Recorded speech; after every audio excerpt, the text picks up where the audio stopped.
Hello friends, add sign में आप सबों का बहुत बहुत स्वागत है। और जैसा कि आप लोग जान रहे हैं कि हम लोग पढ़ रहे हैं भारतीय संविधान का विकास।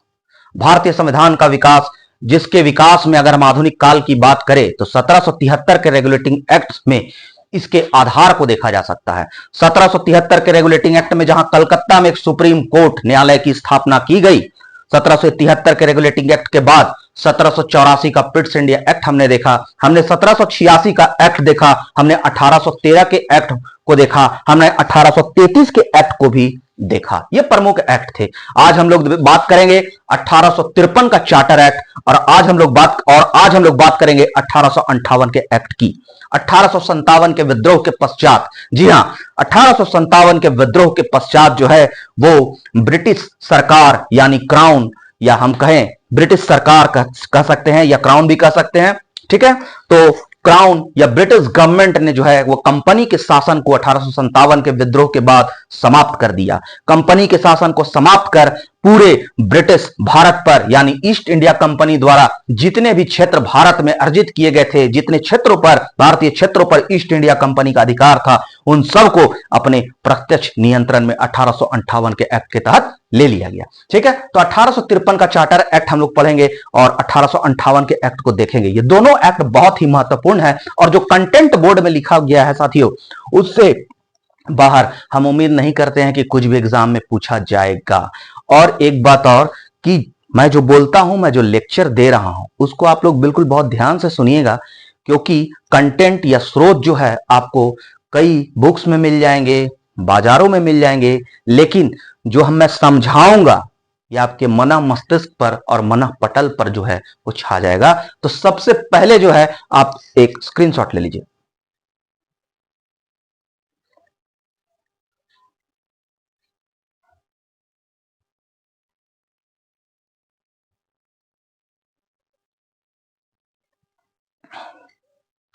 चलिए, उम्मीद करते हैं साथियों कि आप लोग सबों ने स्क्रीनशॉट ले लिया होगा। तो समय को न बर्बाद करते हुए, हो सकता है वीडियो कुछ लंबा हो जाए लेकिन मैं संक्षिप्त करने का प्रयास करूंगा, लेकिन कुछ समझाने का भी प्रयास करूंगा। ठीक है, समझिएगा आप लोग बहुत ही बढ़िया ढंग से। हमने 1833 के एक्ट को देखा, उससे पहले हम लोग 1813 में भी जाते हैं। 1813 के एक्ट के तहत कंपनी के जो व्यापारिक अधिकार थे उसको 20 सालों के लिए बढ़ा दिया गया। इसीलिए 20 साल के बाद फिर 1833 का एक्ट आया। 1833 के एक्ट में फिर कंपनी के व्यापारिक अधिकार जो हैं उसको 20 साल के लिए बढ़ा दिया गया। फिर 1853 का चार्टर एक्ट आया, लेकिन अब कंपनी के व्यापारिक अधिकार को नहीं बढ़ाया गया, बल्कि कंपनी के व्यापारिक कार्यों को, व्यापारिक अधिकारों को समाप्त कर दिया गया 1853 के एक्ट के तहत। ठीक है, अलग अलग बुक्स में या अलग अलग नोट्स में या आप नेट सर्च करेंगे तो आपको कुछ कंफ्यूजन देखने को मिलेगा। कुछ गूगल आप सर्च करेंगे तो उसमें देखने को मिलेगा शायद कि 1833 में ही लिखा हुआ है कि कंपनी के व्यापारिक अधिकार को समाप्त कर दिया गया, जो कि सही नहीं है, गलत है। मैंने जो है आपको ऑथेंटिक स्रोत से जो है विभिन्न अच्छे अच्छे राइटरों की जो पुस्तक है उससे मैंने आपको जो है कंटेंट देने का प्रयास किया है। इसलिए हमने जो कंटेंट दिया है वह निसंदेह जो है उस पर आप विश्वास कीजिए, वह सही है। ठीक है, तो आपको उसमें कंफ्यूज नहीं होना है, कंट्राडिक्शन जरूर है, कंफ्यूज नहीं होना है। फिर से मैं दोहराता हूं, 1813 के चार्टर एक्ट के तहत कंपनी के व्यापारिक अधिकार को 20 साल के लिए बढ़ा दिया गया। कंपनी के व्यापारिक अधिकार को, लेकिन कंपनी के व्यापारिक एकाधिकार, एकाधिकार दैट मीन्स कंपनी, केवल ईस्ट इंडिया कंपनी ही व्यापार कर सकता है, इसको समाप्त कर दिया गया 1813 के एक्ट के तहत। यानी अब ब्रिटिश नागरिक, हर नागरिक जो है वो व्यापार भारत के साथ कर सकते थे लाइसेंस लेके। समझ में आ गया? कंपनी के व्यापारिक अधिकार को 20 साल के लिए बढ़ा दिया गया, व्यापारिक एकाधिकार को समाप्त कर दिया गया। किंतु चीन के साथ और चाय के साथ, यानी चाय का जो व्यापार था उस पर व्यापारिक एकाधिकार कंपनी का बना रहा। चलिए, 1813 का एक्ट में यही मुख्य था। उसके बाद 1833 का एक्ट आया, फिर कंपनी के व्यापारिक अधिकार को 20 साल के लिए बढ़ा दिया गया, लेकिन अब कंपनी के व्यापारिक एकाधिकार को पूरी तरह समाप्त कर दिया गया। यानी चीन के साथ जो व्यापारिक एकाधिकार था और चाय के लिए जो व्यापारिक एकाधिकार इसको मिला था, उसको भी 1833 के एक्ट के तहत समाप्त कर दिया गया। अब 20 साल बाद फिर 1853 का एक्ट आता है। अब कंपनी के व्यापारिक अधिकार को ही समाप्त कर दिया गया। अब कंपनी जो है वो क्राउन की ओर से, ब्रिटिश भारत की ओर से, अब कंपनी जो है वो क्राउन की ओर से, ब्रिटिश भारत की ओर से, ब्रिटिश सरकार की ओर से भारतीय क्षेत्र और राजस्व को न्यास के रूप में देखेगी, एक ट्रस्ट के रूप में देखेगी। इस एक्ट के तहत क्राउन की ओर से कंपनी को भारतीय प्रदेश व राजस्व को न्यास के रूप में देखना था। यानी जब चाहे तब क्राउन कंपनी से शासन अपने हाथों में अब ले सकती थी, अब न्यास के रूप में देखना था। यानी 1853 के एक्ट के तहत यह बहुत ही महत्वपूर्ण बदलाव था कि कंपनी जो है वो उसके व्यापारिक अधिकार को समाप्त करते हुए अब कंपनी को जो क्षेत्र था भारतीय प्रदेश और राजस्व जो पैसा कौड़ी था उसको जो है वो एक न्यास के रूप में देखना था। यानी अब कभी भी कंपनी जो है उसको भारतीय प्रदेश को अपने प्रत्यक्ष नियंत्रण में ले सकती थी और वही हुआ भी। मात्र 4 साल के बाद 1857 का विद्रोह होता है और विद्रोह के बाद जो है वो ईस्ट इंडिया कंपनी की छवि बहुत धूमिल हो जाती है, ठीक है। और इसी के कारण जो है ब्रिटिश सरकार क्राउन जो है वो कंपनी के शासन को बिल्कुल समाप्त कर पूरे भारतीय प्रदेश पर अपना प्रत्यक्ष शासन, अपना प्रत्यक्ष नियंत्रण स्थापित करती है और ईस्ट इंडिया कंपनी के शासन को समाप्त करती है, ठीक है। तो यहीं पर प्रावधान कर दिया गया था कि अब क्राउन की ओर से कंपनी को भारतीय प्रदेशों व राजस्व को न्यास के रूप में देखना था। यानी जब चाहे तब क्राउन कंपनी से शासन अपने हाथों में ले सकती है, ठीक। अब यहां क्या एक और क्या किया गया यहीं पर महत्वपूर्ण बदलाव कि जो बोर्ड ऑफ डायरेक्टर थे, बोर्ड ऑफ डायरेक्टर जो 24 थे संख्या में, जिनका कार्यकाल 4 वर्ष था, 1773 के रेगुलेटिंग एक्ट में हमने पढ़ाया था। अब बोर्ड ऑफ डायरेक्टर की संख्या घटाकर 18 कर दी गई और धीरे धीरे बाद में इनकी संख्या घटाकर 6 कर दी गई और सभी बोर्ड ऑफ डायरेक्टर जो 6 बोर्ड ऑफ डायरेक्टर्स थे उनकी नियुक्ति जो है वो क्राउन द्वारा की जानी थी। यानी ब्रिटिश सरकार क्राउन द्वारा वो मनोनीत होते थे। तो बोर्ड ऑफ डायरेक्टर्स में यह किया गया कि उनकी संख्या 24 से घटाकर 18 कर दी गई और फिर 6 कर दी गई, ठीक है। और जिनका नियुक्ति जो है जिसे क्राउन द्वारा जो है वो मनोनीत किया जाना था, ठीक है। कहीं कहीं लिखा हुआ है कि मात्र बोर्ड ऑफ डायरेक्टर्स की संख्या 24 से घटाकर 18 कर दी गई और इन 18 में से नियुक्ति जो है 6 की नियुक्ति क्राउन द्वारा की जानी थी। तो ये भी सही है और ये भी सही है। पहले 18 किया गया था, फिर धीरे धीरे 6 किया गया, ठीक है। तो इसमें कंफ्यूज नहीं होना है, ठीक। अब बोर्ड ऑफ डायरेक्टर्स की बात हो गई। अब बात होगी बोर्ड ऑफ कंट्रोल की। बोर्ड ऑफ कंट्रोल यानी नियंत्रण बोर्ड, जिसमें हमने बताया था 1784 के पिट्स इंडिया एक्ट के तहत बोर्ड ऑफ कंट्रोल की स्थापना की गई, जिसमें 6 कमिश्नर रैंक के जो है अधिकारी होते थे। ये बोर्ड ऑफ जो कंट्रोल थे उनका कार्य क्या था? उनका कार्य राजनीतिक मामलों को देखना था और बोर्ड ऑफ डायरेक्टर्स का काम था व्यापारिक मामलों को देखना। ये बोर्ड ऑफ कंट्रोल जो है उसके कर्मचारियों और वेतन, कर्मचारियों व पदाधिकारियों का वेतन जो है वो भारतीय राजस्व से दिए जाने का प्रावधान 1793 के एक्ट में ही किया गया था। अभी क्या किया गया? अभी एक लाइन 1853 के एक्ट में बोला गया कि बोर्ड ऑफ कंट्रोल के अधिकारियों का वेतन कितना होगा ये क्राउन तय करेगा, ब्रिटिश सरकार तय करेगी, लेकिन धन जो है वो कंपनी को देना होगा। तो ये बहुत इंपॉर्टेंट नहीं है, पूछा नहीं ही जाएगा मेरे विचार से, बहुत ज्यादा इंपॉर्टेंट नहीं है, लेकिन फिर भी हमने बतला दिया आपको। सबसे पहले कि अब तो न्यास के रूप में कंपनी को भारतीय प्रदेशों को देखना था क्राउन की ओर से, ठीक। बोर्ड ऑफ डायरेक्टर्स की संख्या घटाकर 24 से 18 कर दी गई, जिसमें 6 की नियुक्ति क्राउन द्वारा की जानी थी। ठीक है, अब बोर्ड ऑफ कंट्रोल जो है उसका वेतन क्या होगा, उसके अधिकारियों का, वो ब्रिटिश सरकार क्राउन निर्धारित करेगी और धन जो है वो कंपनी देगी। अब यहां पर आ गए हम लोग बोर्ड ऑफ डायरेक्टर्स में भी। अब हम लोग आते हैं गवर्नर जनरल पे, इसी पर बात ही होती है एक्ट का। Board of director, board of control, governor general.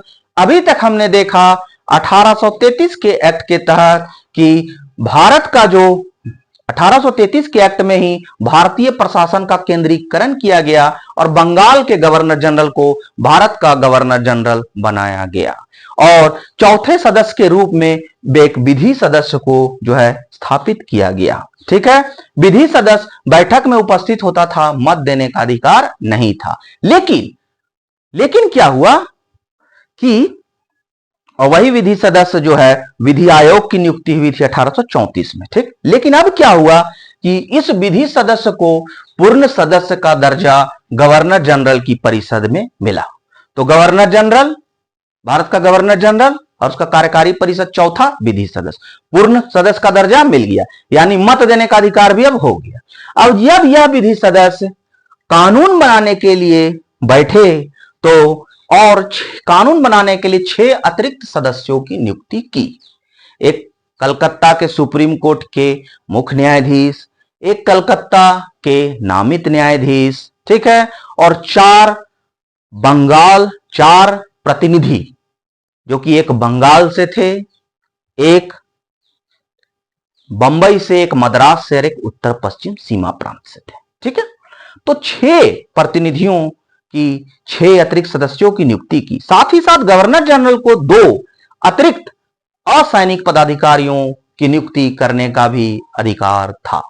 थोड़ा कॉम्प्लिकेटेड हो रहा है, लेकिन उतना कॉम्प्लिकेटेड नहीं है। अभी 1-2 राउंड हम बोलेंगे तो आप लोग को सब स्पष्ट हो जाएगा, सब क्लियर हो जाएगा। चलिए, हम लोग चल रहे थे, बात कर रहे थे गवर्नर जनरल की परिषद की। ठीक है, तो अब गवर्नर जनरल की परिषद या कार्यकारी परिषद जो बोलिए में विधि सदस्य को पूर्ण सदस्य का दर्जा दिया गया।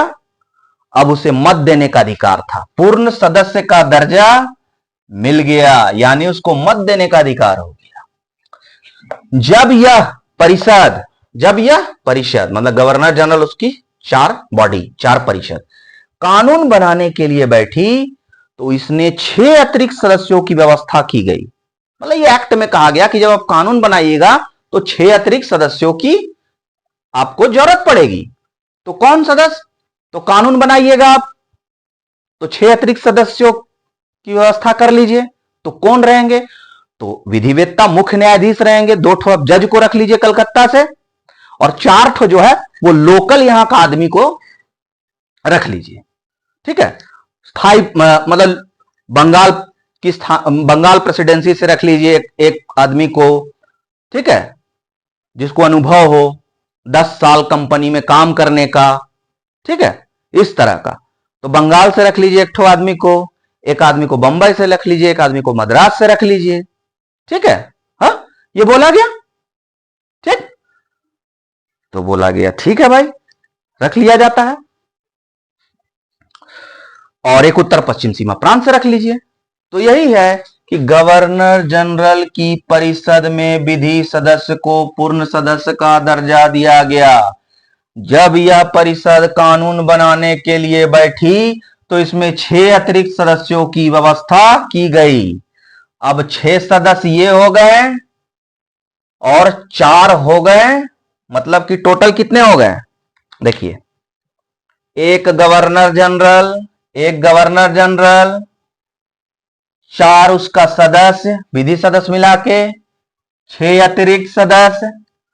इसके साथ ही साथ गवर्नर जनरल को इसके अलावा 2 असैनिक अधिकारियों की नियुक्ति का भी अधिकार था। कोई भी जो है सेना से नहीं, 2 असैनिक सिविलियन अधिकारी नियुक्ति कर सकता था। यानी कुल कितना हो गया, 12, 6, 4, 10, 11, 12। गवर्नर जनरल को छोड़कर 12 हो गया। ठीक है, एक गवर्नर जनरल प्लस 12, यानी अब गवर्नर जनरल की परिषद में अधिकतम 12 सदस्य हो सकते थे। किस एक्ट के तहत, 1853 के एक्ट के तहत, हम फिर बोलेंगे, आप लोग को याद हो जाएगा, गवर्नर जनरल की परिषद में विधि सदस्य को पूर्ण सदस्य का दर्जा दिया गया। साफ, यानी वह मत देने का अधिकार था। जब विधि सदस्य जो है वो जब विधि सदस्य कानून बनाने के लिए बैठती तो उसे 6 अतिरिक्त सदस्यों की नियुक्ति का भी अधिकार दिया गया। साथ ही गवर्नर जनरल भी 2 अतिरिक्त असैनिक अधिकारियों की नियुक्ति कर सकते थे। इस प्रकार जो है पहली बार जो है वो क्या हुआ, गवर्नर जनरल की परिषद की अधिकतम सदस्य संख्या 12 हो गई। यानी पहली बार जो है पहली बार भारत में एक विधान परिषद की स्थापना हुई। विधान परिषद इसलिए क्योंकि ये विधि बनाने के लिए बैठी थी।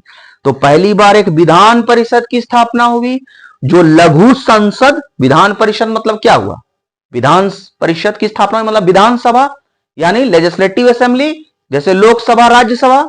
तो इस प्रकार जो है पहली बार एक लघु संसद की व्यवस्था हुई। क्वेश्चन किसी भी प्रकार पूछा जाए कि सबसे पहले लघु संसद की व्यवस्था कब हुई भारत में, 1853 के एक्ट के तहत सबसे पहले भारतीय विधान परिषद या गवर्नर जनरल की परिषद में विधान परिषद की कब स्थापना हुई, तो विधान परिषद किस एक्ट के तहत दिखाई देता है, तो 1853 के एक्ट के तहत, क्योंकि विधि सदस्य को पूर्ण सदस्य का दर्जा मिला और वह विधि बनाने के लिए 6 अतिरिक्त सदस्यों की नियुक्ति किया। 2 असैनिक अधिकारियों की नियुक्ति भी गवर्नर जनरल ने की। टोटल 12 अतिरिक्त सदस्य, 12 सदस्य हो गए गवर्नर जनरल को छोड़कर। तो गवर्नर जनरल की परिषद में अब कुल 12 सदस्य हो गए, जिन्हें भारतीय विधान परिषद की शुरुआत कहा जा सकता है। ठीक है, तो ये विधान परिषद का शुरुआत था भारत में। अब इसमें क्या किया गया, अब जो 6 अतिरिक्त सदस्य था, जो विधि सदस्य था वो तो कानून बनाने के लिए था, और बाकी जो थे वो क्या थे, कार्यकारी कार्य करने के लिए थे, प्रशासनिक कार्य। तो हम बोल सकते हैं कि विधायी कार्यों को और कार्यकारी कार्यों को पहली बार अलग कर दिया गया। पहली बार क्या किया गया, अलग कर दिया गया।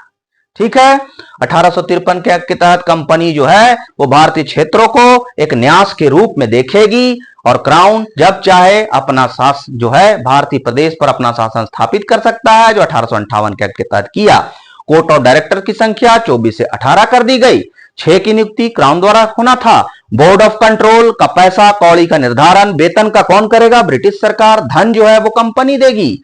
अब गवर्नर जनरल की परिषद में विधि सदस्य को पूर्ण दर्जा मिला, और वो जब विधि कानून बनाने के लिए बैठा तो 6 अतिरिक्त सदस्यों की व्यवस्था की गई, 2 असैनिक अधिकारियों की व्यवस्था की गई। टोटल 12 सदस्य हो गए, जिन्हें हम भारतीय विधान परिषद भी कह सकते हैं, उसकी शुरुआत भी कह सकते हैं। कार्यपालिका कार्यों, कार्यकारी कार्यों और विधायी कार्यों को 1853 के एक्ट के तहत अलग कर दिया गया। ठीक है, चलिए, तो इसमें सबसे पहले पूछा जाएगा, सबसे महत्वपूर्ण ये है न्यास वाला। ठीक है, दूसरा सबसे महत्वपूर्ण है विधि सदस्य को पूर्ण सदस्य का दर्जा कब मिला, ये। फिर भारतीय परिषद की एक विधानसभा के गठन की व्यवस्था की गई।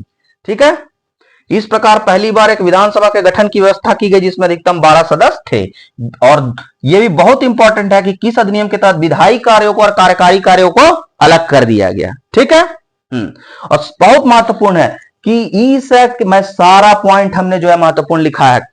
कंपनी के महत्वपूर्ण पदों को, बड़े बड़े पदों को भरने के लिए अब खुली प्रतियोगिता परीक्षा का आयोजन का प्रावधान किया गया। आपने 1833 के एक्ट में हमने पढ़ाया था आपको कि 1833 की धारा 87 के अनुसार कंपनी के महत्वपूर्ण पदों को भरने के लिए अब कंपनी के कर्मचारी या महत्वपूर्ण पदों पर नियुक्ति में जो है वो धर्म, जाति, वंश, मूल स्थान, रंग के आधार पर भेदभाव नहीं किया जाएगा। लेकिन ये लागू नहीं हो पाया था, मैं आज आपको बताता हूं, ये लागू नहीं हो पाया था कंपनी के अधिकारियों के विरोध के कारण। लेकिन नींव तो पड़ गई थी। तो 1853 के एक्ट के तहत जो है वो क्या किया गया, खुली नियुक्ति, खुली मतलब योग्यता के आधार पर पहली बार खुली प्रतियोगिता परीक्षा का प्रावधान किया गया 1853 के एक्ट के तहत।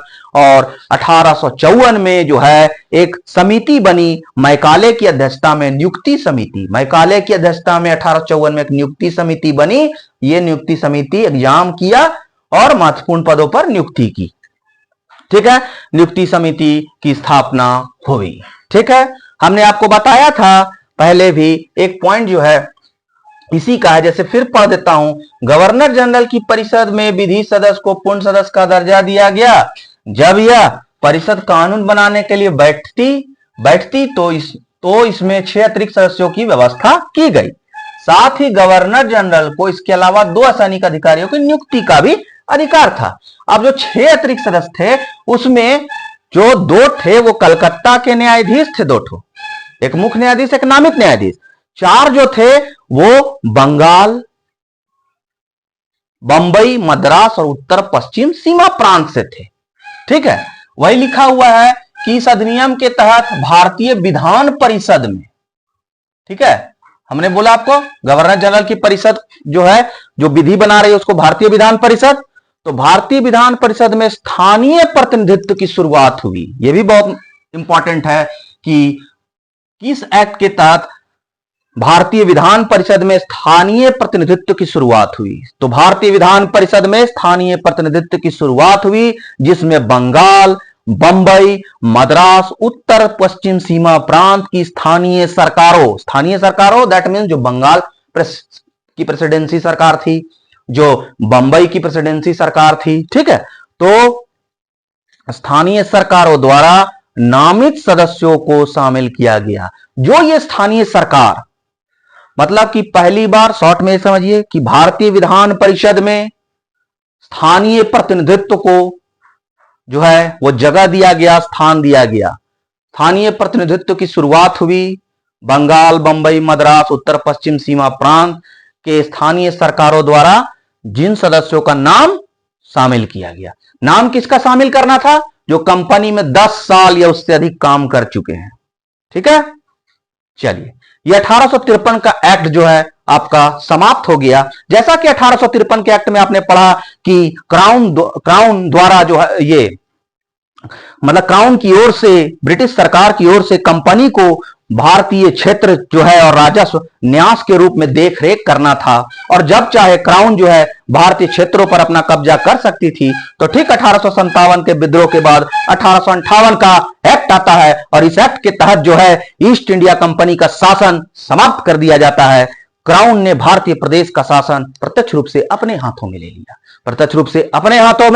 ले लिया। अब भारत का गवर्नर जनरल जो है वो अब वायसराय कहा जाने लगा। ठीक है, भारत का गवर्नर जनरल वायसराय कहा जाने लगा। यह इस समय जो है भारत का, और प्रथम जो है वो लॉर्ड कैनिंग जो है वो क्या बने?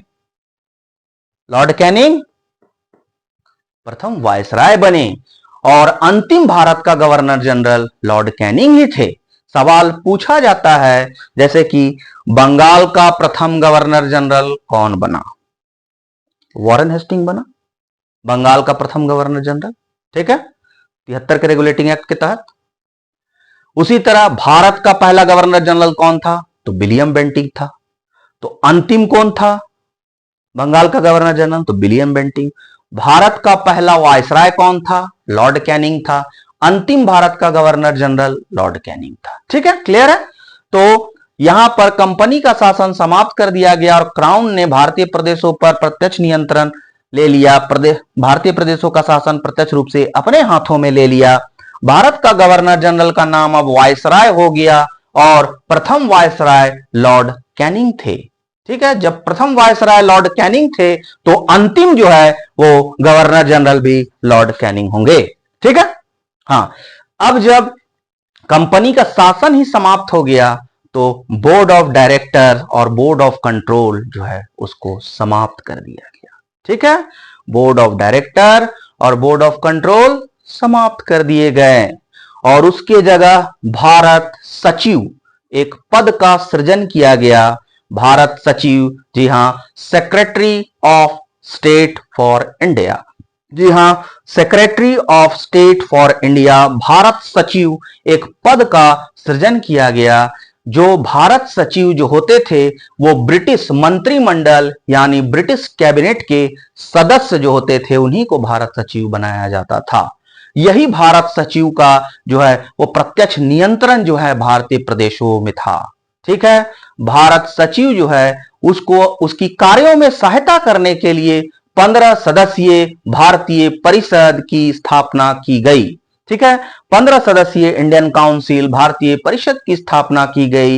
ये 15 सदस्यीय जो है भारतीय परिषद में 8 जो थे, 15 सदस्यीय जो भारतीय परिषद थे उसमें 8 जो है उसकी नियुक्ति जो है वो क्राउन द्वारा की जानी थी और 7 की नियुक्ति जो है वो वही कोर्ट ऑफ डायरेक्टर जिसको समाप्त कर दिया गया उसके द्वारा की जानी थी। ठीक है, मैं फिर से कह देता हूं, 1858 का भारत सरकार अधिनियम ईस्ट इंडिया कंपनी का शासन समाप्त हो गया। क्राउन ने भारतीय प्रदेश का शासन अपने हाथों में ले लिया। भारत का गवर्नर जनरल अब वायसराय कहा जाने लगा। पहला वायसराय लॉर्ड कैनिंग थे, इसीलिए अंतिम गवर्नर जनरल भी उनको कहा जाता है।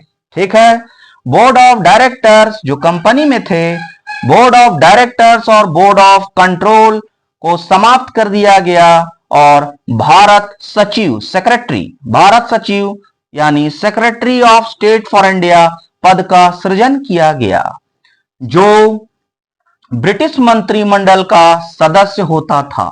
इसकी सहायता हेतु 15 सदस्यीय भारतीय परिषद, ठीक है, का गठन किया गया।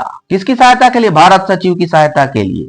ये 15 सदस्यीय में 8 ब्रिटिश गवर्नमेंट नियुक्ति करती थी और 7 कोर्ट ऑफ डायरेक्टर्स द्वारा नियुक्त किए जाने थे। ठीक है, अब कोई भी अगर आकस्मिक, जैसे कि कोई आपदा आ गई, भूकंप आ गया, बाढ़ आ गया, अकाल पड़ गया, इसको छोड़कर कोई भी फौजी कार्रवाई या युद्ध भारतीय सीमा के बाहर होगा तो उस पर धन का खर्चा बिना भारतीय परिषद की अनुमति के नहीं मिलेगा। तो वही लिखा हुआ है, भारतीय राजस्व से आकस्मिक कार्यों को छोड़कर भारतीय सीमा के बाहर की गई फौजी कार्रवाई के लिए धन बिना भारतीय परिषद की अनुमति के नहीं दिया जाएगा। इस प्रकार अब मेन जो पद हो गया वो भारत सचिव का हो गया। भारत सचिव ब्रिटिश गवर्नमेंट जो इंग्लैंड में शासन करती थी और वायसराय जो भारत में शासन कर रहे थे, उन दोनों के बीच जो है संपर्क सूत्र का कार्य भारत सचिव करती थी और इसमें सहायता भारतीय परिषद 15 सदस्यीय करती थी। बिना भारत सचिव के अनुमति के कोई भी नीति, नियम, कानून जो है अब नहीं बन सकता था। भारत सचिव का पद जो है वो सर्वोच्च हो गया।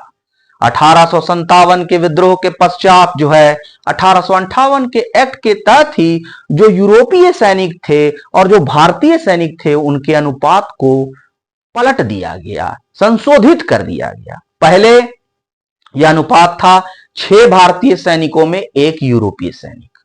अब क्या कर दिया गया? अब 2 भारतीय सैनिकों में 1 भारतीय सैनिक कर दिया गया। पहले 6:1 था, अब 2:1 कर दिया गया। 1857 के विद्रोह के बाद 1858 के एक्ट के तहत ही मुगल सम्राट का पद जो है वो समाप्त कर दिया गया। मुगल सम्राट का पद जो है अब क्या किया गया?